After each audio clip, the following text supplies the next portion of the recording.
माँ बनना एक स्त्री के लिए सबसे बड़ा सुख है, लेकिन सिंधु इसी सुख से महरूम थी। ऐसे में रेशमा एक आस बनकर आई। आखिर कौन थी यह रेशमा? भैया जल्दी घर आइए, दीदी फिर से बेहोश हो गई है। सविता लगभग हाँफती हुई बोली तो अविनाश भी हड़बड़ा गया। पूरे 15 दिनों बाद वह ऑफिस गया था, मगर उसके बगैर सिंधु 1 घंटे से ज़्यादा ठीक ना रह सकी। तुम डॉक्टर मुक्ता को फ़ोन करो, देखो डायरी में सबसे ऊपर उनका ही नंबर है। अच्छा सुनो, मैं करता हूँ, तुम पानी के छींटे डालो। डॉक्टर जल्दी से घर पर आ जाइए, सिंधु फिर से बेहोश हो गई है। अपनी सेक्रेटरी को मीटिंग संबंधित जानकारी देकर जल्दी जल्दी लैपटॉप और जरूरी सामान समेट कर अविनाश घर पहुंचा तो डॉक्टर मुक्ता सिंधु के साथ हंसी मजाक करती दिखी। पत्नी को सही सलामत देखकर उसकी जान में जान आई। उन्हें देखता हुआ वह सोचने लगा, आखिर ऐसे कब तक चलेगा? शादी के 15 साल हो गए, मगर सिंधु की गोद नहीं भरी। ऐसा नहीं है कि गर्भ ठहरता नहीं है, 2 या 3 महीने होते होते सब कुछ खत्म हो जाता है और उस हादसे से उबरने में लगभग 6 महीने लग जाते हैं। ये सब झेलती सिंधु अब तो थायराइड पेशेंट हो गई है। ना तो उसकी माहवारी का ठिकाना रहता है और ना ही वह कभी खुशी से उसके नज़दीक आने की इच्छा ही जताती है। ऐसा लगता है जैसे अजन्मे शिशुओं संग उसका भी मन मर गया है। जब भी वह उससे कुछ हल्की फुल्की बातें करता है, वह बुरी तरह से रोना शुरू कर देती है। और आज तो डॉक्टर मुक्ता के जाने का भी इंतजार ना किया। सब तुम्हारी वजह से अविनाश, ना तुम नज़दीक आते ना यह होता। सोचो अविनाश, किसी का हमने क्या बिगाड़ा है? एक एक कर हम और कितने खून, और कब तक? बस बस सोना, अब और नहीं। कहते हुए अविनाश ने जब उसके बालों पर हाथ फिराया तो वह बिफर पड़ी। डॉक्टर ने इशारा किया कि रो लेने दीजिए। हाँ, उसे चुप कराना किसी के बस में नहीं था। क्या हो गया बाबू? बच्चा मेरा, तुम हो ना मेरे बच्चे और मैं तुम्हारा, हमें किसी की ज़रूरत नहीं, कहकर अविनाश ने उसे सीने से छिपा लिया। ऐसा ना करता तो वह डिप्रेशन में चली जाती और उसके बिजनेस की तो ऐसे ही वाट लगी हुई थी। ऐसे में डॉक्टर मुक्ता का एहसान था जो उन दोनों का ख्याल रख रही थी। उनके कहने पर ही तो उसने चौथा रिस्क लिया था और नतीजा सामने आया तो आखिर वे उन्होंने ही सुझाया। अविनाश, तुम किसी और तरीके से सिंधु को मातृत्व का सुख दे सकते हो। वह नहीं मानेगी डॉक्टर, मैं लेटेस्ट टेक्निक की बात कर रही हूँ। बच्चा तुम दोनों का, बस कोख किराए की होगी। पर कैसे? यह तो अवैध है।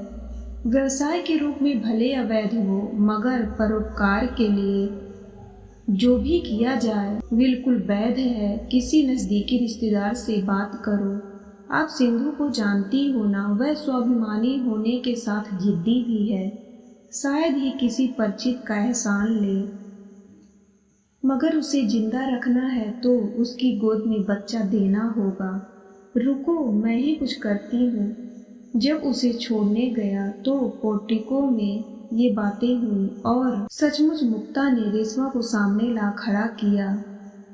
रेशमा को डॉक्टर मुक्ता कुछ सालों से जानती थी। डॉक्टर के कुछ पेशेंट्स जो निसंतान थे, रेशमा की कोख का इस्तेमाल कर माता पिता बन चुके थे।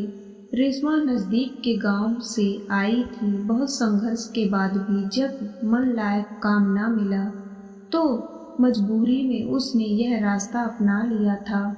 डॉक्टर मुक्ता ने जब पहली बार उसे अपने एक मरीज के साथ देखा तो अकेले में काफ़ी समझाया था।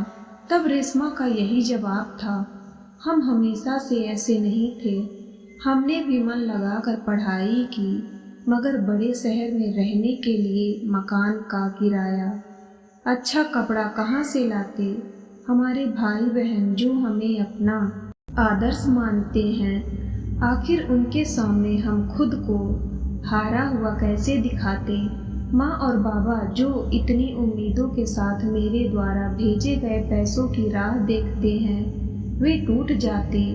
इतने के बाद भी आपको लगता है कि हम गलत कर रहे हैं तो हमें पुलिस में दे दीजिए, हम खुशी से चले जाएंगे।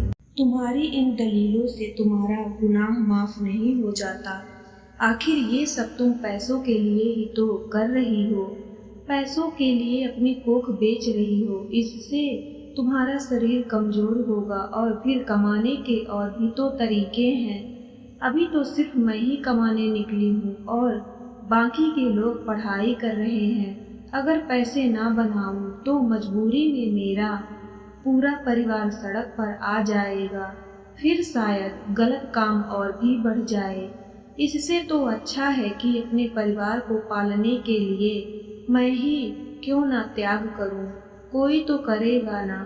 उस रोज उसके चेहरे पर रॉबिन हुड वाली मुस्कान और दलील थी, जिसे सुनकर मुक्ता चुप हो गई थी। रेशमा का ध्यान आते ही उसने डॉक्टर मुक्ता को सिंधु का समाधान दिखाई दिया। उसने रेशमा की डिटेल्स अविनाश को भेजी तो उसकी जान में जान आई। लैब में अविनाश के शुक्राणु और सिंधु के एग्स फर्टिलाइज कर उसके गर्भ में प्रत्यारोपित किए गए। बस उनके सपनों का संसार कुछ ही महीनों में बसने वाला था कि गांव जाने के रास्ते में रेशमा के स्कूटी से गिरने की बुरी खबर आई। उफ, अब क्या होगा। आंखों में अपने नवजात को देखने की आस में बड़ी मुश्किल से सिंधु की हालत कुछ सुधरी थी। कहीं फिर से कोई अनहोनी हो गई तो यह सोचकर ही अविनाश के हाथ पांव ठंडे होने लगे तो डॉक्टर मुक्ता को फोन किया। आपको सिंधु की हालत पता है ना डॉक्टर, इस बार शायद ना झेल पाए, कुछ करिए मगर रेशमा और बच्चा दोनों को बचा लीजिए। आईसीयू में है, कुछ और दिन ऑब्जर्वेशन में रखना होगा। जितने दिन रखना पड़े रखिए, पैसों की चिंता बिल्कुल मत करिए। यही उसने दिन में कई बार दोहराया। सिंधु को उसके एक्सीडेंट के विषय में कोई जानकारी नहीं दी थी। मानव संसार के अपने नियम हैं, झूठ की उम्र छोटी और सच की लंबी होती है, मगर जिस झूठ से किसी की जिंदगी संवरे उसे बोलने में दोष नहीं लगता। उसके कानों में महाभारत का वह वाक्य गूंज रहा था, अश्वत्थामा हतो नरो वा कुंजरी। तभी उसके अपने बच्चे की आवाज कानों में आई। केहों केहों की आवाज सुनकर उसे अपने कानों पर यकीन ही नहीं हो रहा था। आज अविनाश पिता और सिंधु माँ बन गई थी। सचमुच बच्चे को पाकर मानो जग जीत लिया था उन्होंने।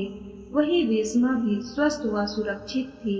आखिर में अविनाश ने उसकी कोख के फूल को सिंधु की गोद में डाल दिया तो सिंधु जैसे ही उठी,